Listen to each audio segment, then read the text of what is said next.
Like Scott said, my name is Brian. I'm a member of Campaign to End the Death Penalty. At precisely this time last year, the name of the man from San Antonio became a household name in Texas, and his name was Kenneth Foster. Not only did it become a household name in Texas, but it became a name that was known across the country and even internationally. And something about Kenneth's case that really struck a nerve with everyone was that I think it struck to the core of what a hypocritical institution the death penalty was. Here was a man who was in a car that someone else got out of, shot somebody, and got back in, even though he tried to drive away. And the state of Texas tried to and successfully convicted him of capital murder and sentenced him to death. And we had a very simple message last year that they tell us here in Texas that the death penalty is about protecting ordinary people from the worst of the worst, from the real monsters who are out there. Yet, here we have a man who was quite literally in the wrong place at the wrong time, who was on death row for nothing more than driving a car. And we organized, we built a campaign, and we won. We saved Kenneth's life. Not only that, but we got Governor Perry, the governor who has presided over more executions than any governor in the history of the United States,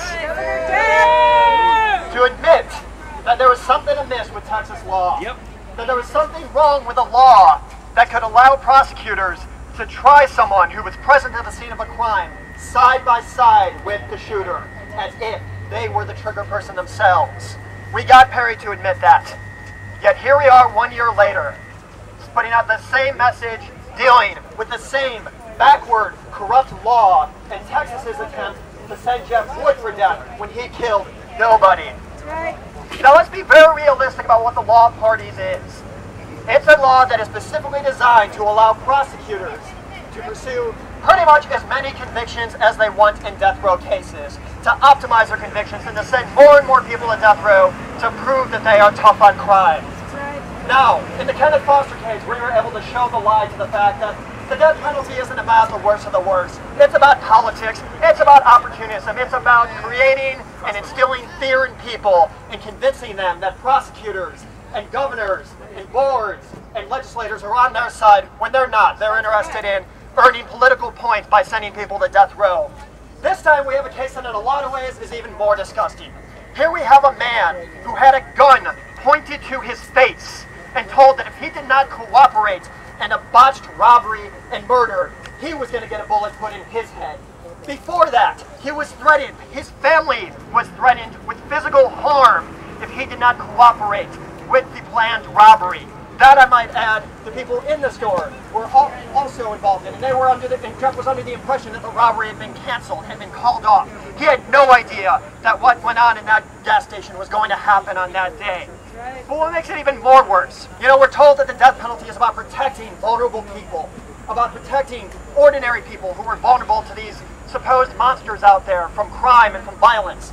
But here we have the state of Texas taking advantage of a particularly vulnerable man.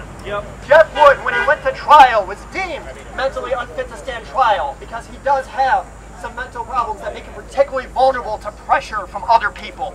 And he was put under a lot of pressure by Daniel Renault and the other people involved in this crime.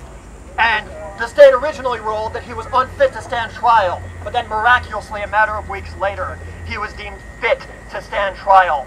Not only that, but interrogators took full advantage of Jeff's vulnerability, getting him to admit to things without a lawyer present, without exercising his full rights that he never would have if he had adequate representation during that interrogation. Time and time again, Jeff Wood has been taken advantage of. His vulnerabilities have been taken advantage of. And once again, we see how hypocritical to its very core the Texas death penalty is. Last year, we organized around a case which used the law parties to send Kenneth Foster to death row and showed what a flagrant hypocrisy that law and the Texas death penalty are.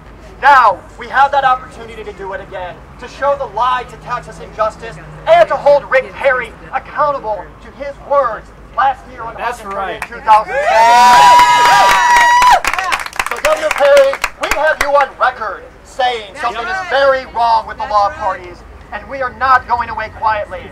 Perhaps you thought that saving Kenneth, that commuting his sentence was going to shut us up. by no stretch of the imagination are we going anywhere or shutting up. And we are here, we are not going away, not only till you save and free Jeff Wood, but until we abolish this rotten death penalty altogether. Abolish the death penalty.